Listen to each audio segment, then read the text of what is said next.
Oleh termasuk yang antaranya adalah adanya rekomendasi untuk bergabung dalam satu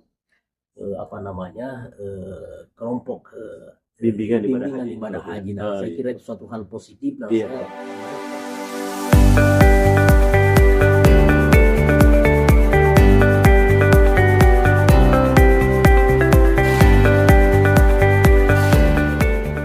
Bismillahirrahmanirrahim. Assalamualaikum warahmatullahi wabarakatuh. Assalamualaikum warahmatullahi wabarakatuh.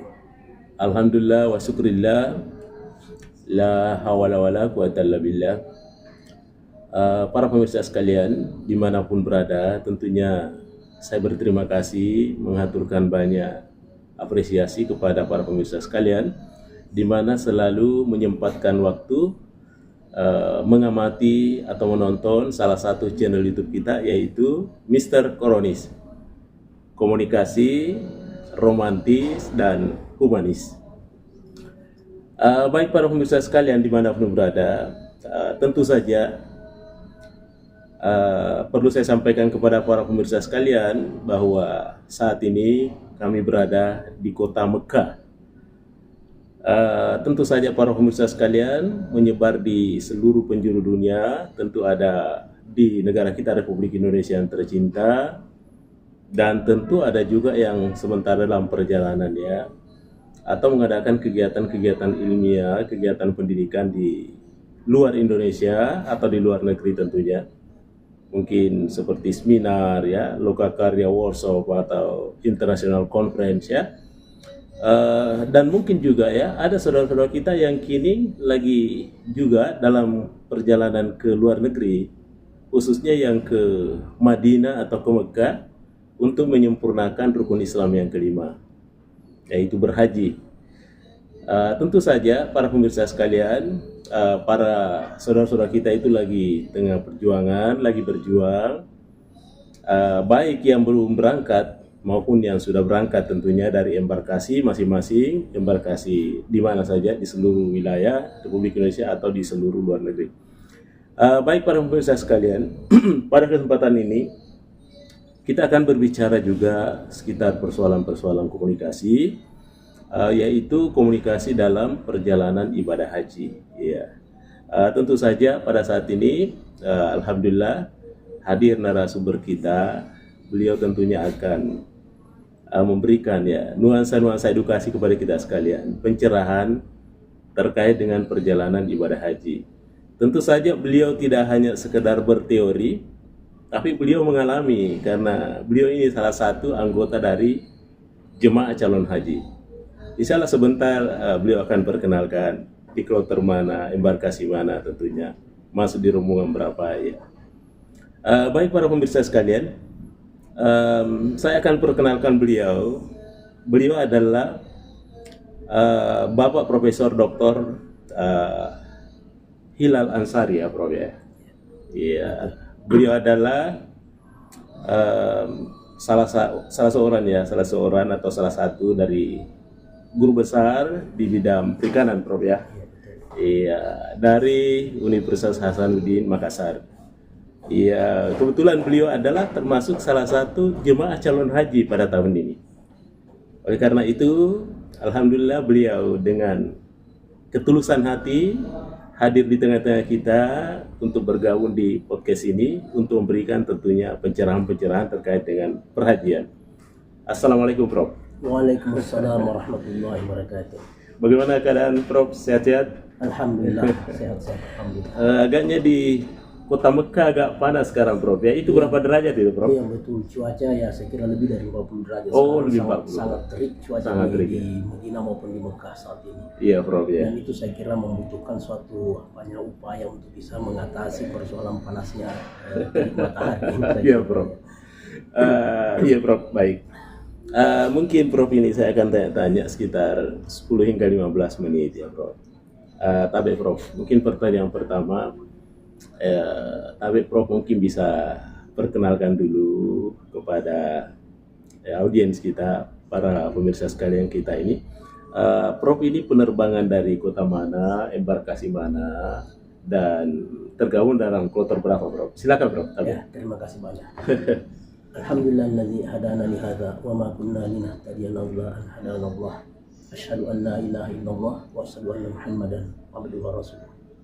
Alhamdulillah pada tahun ini Iya Prof ya. Saya juga dan termasuk salah seorang yang beruntung ya, Iya, yang alhamdulillah dipanggil Allah untuk melaksanakan salah satu kewajiban ya muslim, yaitu melaksanakan ibadah haji. Iya Prof. Alhamdulillah melalui penantian yang cukup panjang ya, sekitar 13 tahun. 13 tahun Prof ya. Pada saat ini alhamdulillah sudah bisa ya bergabung dengan jemaah lainnya sekitar 240.000 saya kira dari Indonesia. Iya, dan kalau kira dari Makassar sekitar mungkin 6.000-an jemaah. 6.000-an Prof ya. Kami salah satu di antaranya bisa bergabung di situ. Alhamdulillah ya Prof. Ya sebelum berangkat saya kira memang sudah ada penyampaian dari Kemenak terkait dengan itu, menyampaikan kepada kita, dan banyak hal-hal yang informasi yang kita peroleh, termasuk diantaranya adalah adanya rekomendasi untuk bergabung dalam satu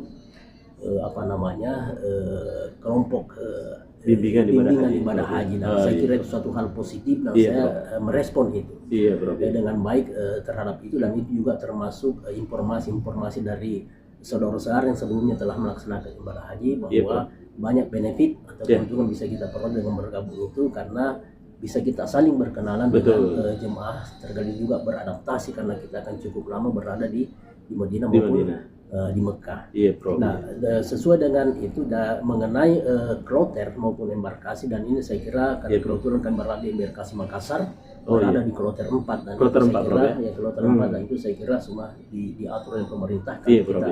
Kami ikut saja sesuai dengan apa yang sudah ditetapkan oleh pemerintah, dan kebetulan tahun ini kami bergabung di kloter 4 embarkasi Hasanuddin ke ujung Pandang Makassar. Dan kami berada di Regu ya, dari rombongan 10 ya, karena di dalam kloter itu ada terbagi beberapa rombongan Regu, jadi kami bergabung di rombongan 10 dan Regu 39 ya, alhamdulillah. Dan saya kira semua itu dari satu rombongan ini sekitar 40 orang, dan satu Regu berkisar sekitar 10 orang.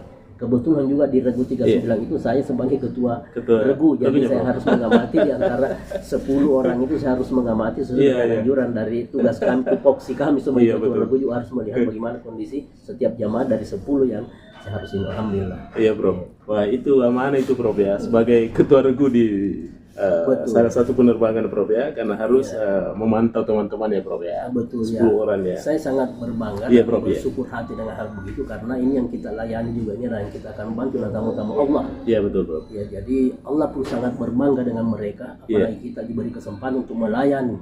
Iya betul. Tamu Allah yang merupakan kebanggaan Allah Subhanahu wa taala juga terhadap jemaah ini. Jadi saya kira suatu hal yang kami harus dengan ikhlas untuk membantu mereka semua, menanyakan apa kekurangannya dan apa kebutuhannya, dan itu saya kira kita mau coba untuk mendiskusikan dengan yang lebih atas lagi manakala ada hal-hal yang harus kita butuhkan atau harus kita bicarakan. Iya Prof. Tapi Prof, tadi Prof sampaikan bahwa tentu kita harus tetap berkomunikasi terkait dengan kebutuhan teman seumpamanya Prof ya. Barangkali Prof, secara generalnya saya tanya-tanya kembali juga. Kira-kira persiapan apa saja Prof yang perlu dipersiapkan ini? Apakah sebelum penerbangan dari embarkasi Hasanuddin di Makassar, dan kemudian kan kalau tidak salah Prof singgah di Madinah Prof ya, dan kemudian masuk ke kota Mekah ya. Iya, kira-kira apa-apa yang perlu dipersiapkan Prof sebagai jemaah calon haji nih? Ya, Prof, silakan. Persiapan itu banyak hal yang harus kita persiapkan. Iya Prof ya. Pertama juga tentu bekal ya. Iya bekal Prof ya. Harus kita bawa yang namanya kita safar. Ya, perjalanan itu memang perlu kita berbekal. Perlu membekali diri. Yang pertama tentu apa-apa harus kita bekal untuk bisa hidup ya, untuk bisa hidup nyaman, untuk kebutuhan kita paling tidak bisa kita penuhi selama kita perjalanan. Itu pertama. Yang kedua juga adalah ini karena ini adalah perjalanan rohani. Kita tentu harus mempersiapkan diri kita juga tentang bagaimana rukun dan wajib haji, tentang syarat-syarat yang harus kita perhatikan juga, itu kita bekali diri kita. Dan juga saya kira karena ini adalah ibadah haji, ini bukan hanya ibadah rohani semata, tetapi ibadah fisik. Perlu fisik Prof ya. Fisik ini sangat penting karena luar biasa saya kira, dikasih suhu yang sangat panas juga. kita ini berjalan kaki dari hotel ke masjid ya. Di Medina kelihatannya relatif hampir semua jemaah kelihatan bisa mengatasi, tetapi lain halnya dengan di Mekah karena jarak agak jauh, harus menempuh dengan bus juga dari terminal bus juga ini, dan itu memang semua dibutuhkan fisik. Dan alhamdulillah memang sejak kita awal keberangkatan sudah dipersiapkan seperti itu, sudah diminta dipersiapkan untuk seperti itu. Makanya jemaah itu harus memenuhi syarat-syarat tertentu ya, dari segi fisik dan kesehatannya memang harus diperhatikan ya. Ada memang jemaah yang memang dari segi fisik sudah sudah mantap, dan ada juga memang yang karena sudah umur di atas 50 tahun tentu agak lemah, dan itu saya kira perlu dilatih supaya bisa fisiknya menjadi kuat ya. Betul. Kalaupun misalnya ternyata bahwa sudah mencapai puncak mau tidak bisa lagi ditingkatkan, maka itu ada penanganan khusus selama dia berada di Mekah. Itu saya kira yang harus kita perhatikan. Jadi pada waktu kita sebelum berangkat dites kesehatan semua banyak aspek. Manakala ada terjadi yang dianggap bisa menjadi masalah nanti di Mekah, itu dicoba untuk diberikan treatment manakala bisa ditreatment, misalnya persoalan jantung, misalnya persoalan gula darah sudah ditekan atau tekanan darah ya. Sama blood pressure yang misalnya tinggi itu sudah dipersiapkan. Dan juga ada namanya tes, kita dites kebugaran ya. Tes kebugaran ya. Karena bagaimana bentuknya itu? Tes kebugaran itu ya memang kita dilatih. Kalau saya ada tes kebugaran sebelum berangkat, memang dites di rumah sakit. Kebetulan saya meriksa di rumah sakit Tajudin Khalid itu. Memang ada memang alatnya. Jadi di sepeda itu kita seperti sepeda baru ini diukur, memang ada indikatornya yang harus kita stabil konstan itu menjalankan, dan dilihat bagaimana kemampuan bernapas kita dan kemampuan kita untuk konsisten di dalam dalam menjalankan instruksi seperti yang disampaikan oleh tim kesehatannya. Ya, selain itu juga ada dari Depkesnya sendiri ya. Di Depkes selain daripada apa yang ada kita lakukan itu di tes kesehatan sendiri, ada memang dari Depkes juga untuk memonitor, memantau kebugaran kita. Itulah kita disuruh keliling lapangan.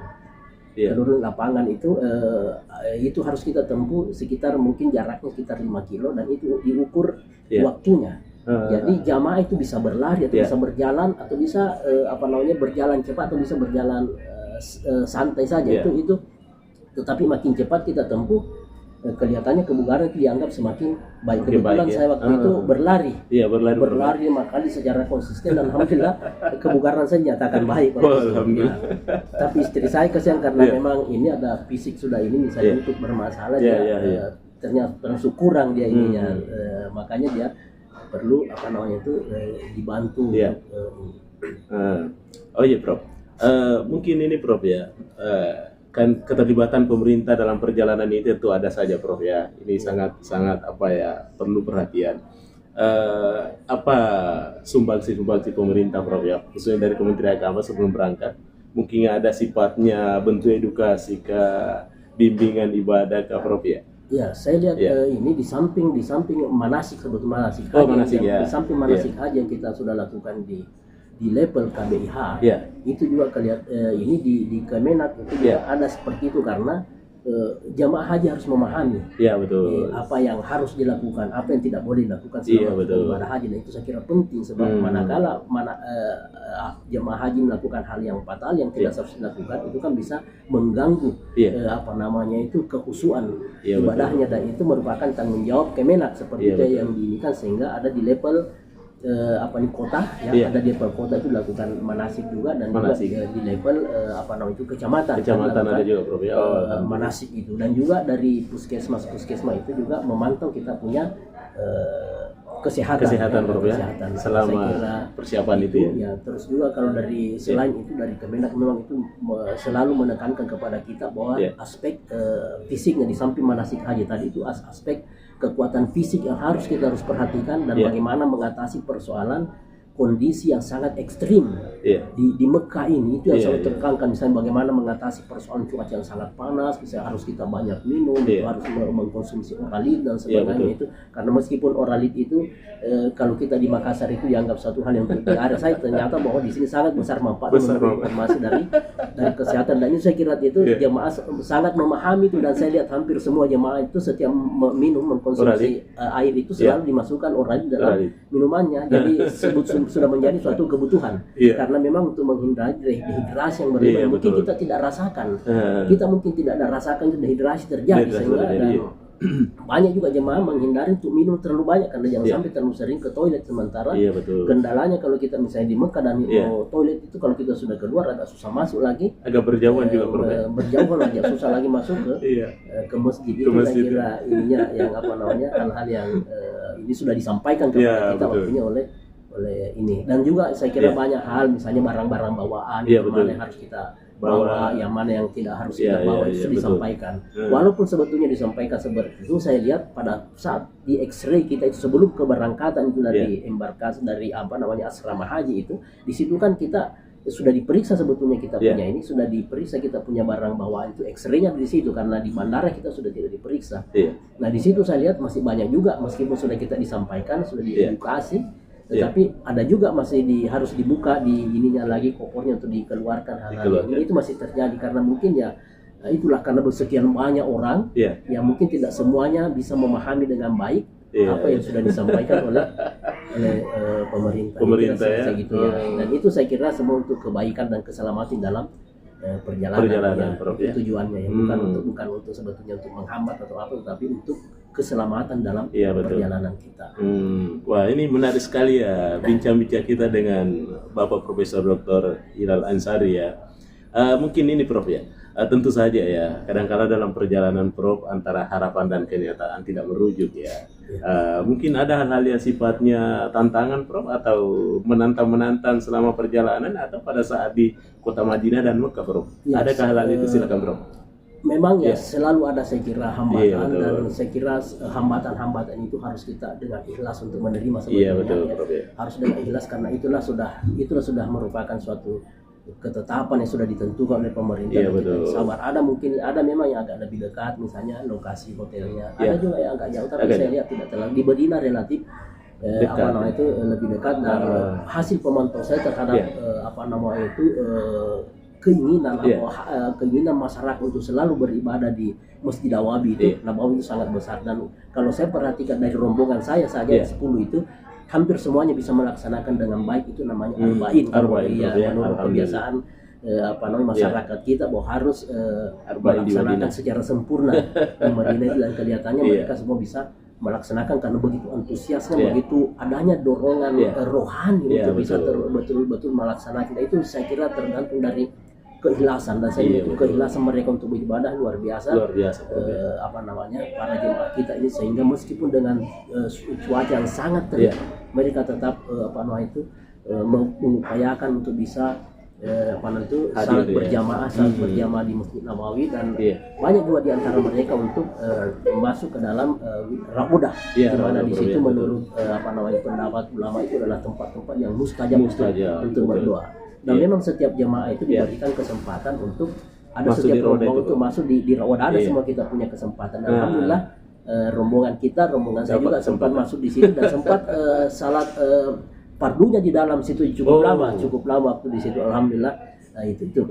Itu di Madinah saya kira bertepatan Prof ya pada saat salat fardu. Biasa itu di situ tidak lama Prof ya, tinggal 15 menit. Paling lama sudah diusir kita. Ini karena itu pas kita sudah di dalam sudah azan, jadi tidak mungkin, jadi kita bisa melaksanakan banyak sekali ibadah sunnah di situ ya. Kita tahu bahwa ada salat sebelum duhur, ada salat sunnah sebelum duhur, dan setelah itu bisa secara optimal atau maksimal bisa dilakukan oleh jemaah waktu itu.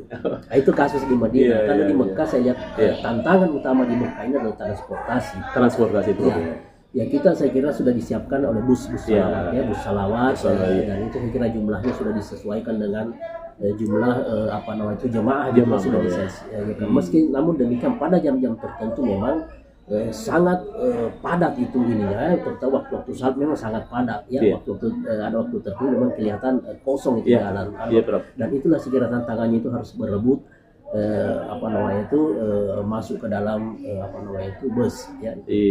Dan saya kira kalau naik busnya sangat enak karena kita dari depan hotel langsung bisa naik itu hanya saja kadang-kadang waktu tertentu harus berebut dan harus kita berdiri ya. Laki-laki saya kira tidak ada masalah berdiri, cuma ibu-ibu yang sudah tua atau lansia harus jemaah lain memperhatikan buat prioritaskan dia untuk bisa duduk tanpa harus kita perhatian harusnya sudah ini. Apalagi Prof, kemana saya lihat tagline-nya ramah lansia. Ya. Saya kira itu ramah lansia memang seperti itu ya, memang anjuran agama kita memang seperti itu ya, anjuran agama kita untuk orang-orang yang memiliki ketidakmampuan itu harus kita muliakan. Ya itu. Nah ini kalau dari terminal ini cukup jauh juga rupanya ke tempat ini dari terminal kita Sip Amir itu kebetulan ini agak jauh kelihatannya ke tempat kita biasanya melakukan kalau masuk Masjidil Haram itu relatif agak jauh untuk ini. Tetapi bagi mereka yang fisiknya siap, saya kira tidak ada masalah, dia bisa jalan dengan baik. Tetapi kalau saya perhatikan memang yang lansia kesian memang menghadapi masalah menuju ke situ. Makanya dari pemerintah juga tidak terlalu yang memang ini sekali-sekali saja tidak terlalu memaksakan untuk pergi ke sana karena tujuan kita adalah haji ya. Ya meskipun sebetulnya ada anjuran bahwa perbanyaklah melakukan ibadah fardunya di Masjidil Haram, di masjid itu kan. Tetapi harus kita juga perhatikan kondisi karena kita masih akan menghadapi suatu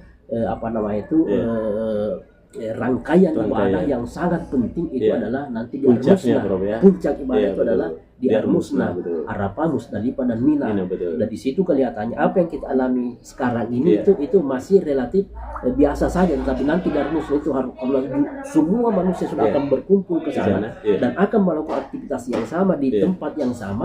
Itu kalau kita tidak bisa mengatur ritmenya, kita tidak taat kepada misalnya waktu-waktunya kita, itu bisa berakibat fatal. Makanya nanti di Ar-Musna kita menunggu nanti instruksi apa yang terbaik harus kita lakukan ya. Jadi selama perjalanan juga ada hal-hal memang yang sudah di hambatan kemungkinan kita bisa hadapi, seperti saja misalnya waktu kita mikat ya, waktu dari Madinah di ini Bir Ali itu waktu itu ada penyampaian bahkan akan padat nanti di sana situasinya sehingga ini kalau bisa tidak usah kita turun ya. Tapi setelah kita datang alhamdulillah waktu itu masih kosong sehingga para jemaah masih dibiarkan. Jadi itu tergantung juga situasinya. Kalau memang situasi tidak memungkinkan maka kita harus mendengar pimpinan kita kalau mengatakan jangan kita mentaati apa yang ini karena semuanya tentu untuk kebaikan. Alhamdulillah bisa di mikat yang kita rumuskan. Nanti kita tunggu lagi pada saat Ar-Musna ya Prof. Ya mungkin Arafah tidak ada masalah, tapi nanti pada saat kita pergerakan menuju ke Musdalifah atau ke Mina itu kita tunggu nanti bagaimana itu dari pembimbing ibadah bagaimana kita harus dengarkan supaya itu kelancaran jemaah kita untuk kehusuan kita beribadah dan kita bisa selamat dalam melaksanakan ibadah. Alhamdulillah. Mungkin Prof Tabe yang terakhir Prof, mungkin ada harapan kita terhadap pemirsa Prof. 1 menit narasi kunci Prof. Saya kira bagi jemaah yang memang sudah memiliki kemampuan untuk segera melaksanakan ibadah haji, bersegera untuk melaksanakan ibadah haji karena ini adalah merupakan satu rukun Islam yang wajib kita tunaikan bagi mereka yang mampu. Jadi yang kalau sudah memiliki kemampuan bersegera untuk menuju dengan niatkan niat hati yang ikhlas, berupayalah untuk berubah. Karena kita akan menuju kepada Allah, sudah kita dalam perjalanan menuju kepada Allah Subhanahu wa taala. Tujuan kita hidup adalah untuk mengabdi kepada Allah Subhanahu wa taala. Adapun pekerjaan-pekerjaan yang kita lakukan itu adalah semuanya untuk menunjang sebetulnya itu pengabdian kita kepada Allah. Janganlah misalnya harta kita yang berlimpah menjauhkan kita daripada Allah Subhanahu wa taala. Semakin melimpah harta kita, cobalah kita dekatkan kepada diri kita kepada Allah Subhanahu wa taala. Makanya dengan kalau ada rezeki yang sudah ini bersegera menuju Baitullah. Saya kira itu. Para pemirsa sekalian, ini kita masih mau lanjutkan bincang-bincang dengan Bapak Prof Hilal Ansari. Namun para pemirsa sekalian, kita tentunya biasanya terbatas durasi 15 menit ya hingga 17 menit. Baik para pemirsa sekalian, saya kira ini sangat menarik apa yang disampaikan oleh beliau. Seperti yang saya bahasakan di awal bahwa beliau ini menjalaninya sekarang. Jadi enak itu kedengaran narasinya karena di samping secara teori juga secara praktek dia lakukan beliau. Tentunya kita berharap mudah-mudahan ini menjadi pencerahan buat kita sekalian, para pemirsa sekalian dimanapun berada. Apakah saudara-saudara kita yang sudah mendaftar untuk dapatkan kursi untuk menuju ke Baitullah, atau yang belum mendaftar, tentu sebagaimana yang disampaikan oleh beliau, bersegeralah. Jika memang sudah ada Allah berikan nikmat-nikmat itu, ada nikmat kemampuan, ada nikmat rezeki, berusahalah untuk menunaikan ibadah haji sesegera mungkin. Sebagaimana yang disampaikan oleh beliau tadi, Bapak Prof, bahwa semakin banyak rezeki yang diberikan oleh Allah, hendaknya semakin kita mendekatkan diri kepada Allah, Prof, ya. Ini tentunya terkait dengan ayat-ayat suci dalam Al-Quran, bahwa barang siapa yang senantiasa mensyukuri nikmatku, maka tentunya saya akan menambah nikmat itu kepadamu, ya. Dan barang siapa yang mengkufurinya, ini azab Allah itu sangat pedih. Oleh karena itu ini sangat relevan dengan apa yang disampaikan oleh Prof tadi, bahwa para pemirsa sekalian sudah punya kesempatan bernawaitulah dengan baik untuk melaksanakan ibadah haji secepatnya. Insya Allah ketika kita sudah bernawaitu yang baik, insya Allah itu Allah akan mengabulkan insya Allah segala permohonan dan doa-doa kita insya Allah. Baik para pemirsa sekalian, saya tidak menyimpulkan lagi apa yang disampaikan oleh Bapak Prof Dr. Hilal Ansari, karena saya pikir sudah jelas semuanya apa yang disampaikan oleh beliau.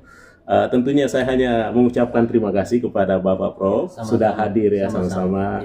Memberikan pencerahan kepada para pemirsa sekalian dimanapun berada. Dan tentu Prof yang terakhir kita doakan bersama Prof ya, mudah-mudahan para penonton channel YouTube kita ini untuk bersegera ya ke Baitullah juga seperti yang kami alami sekarang.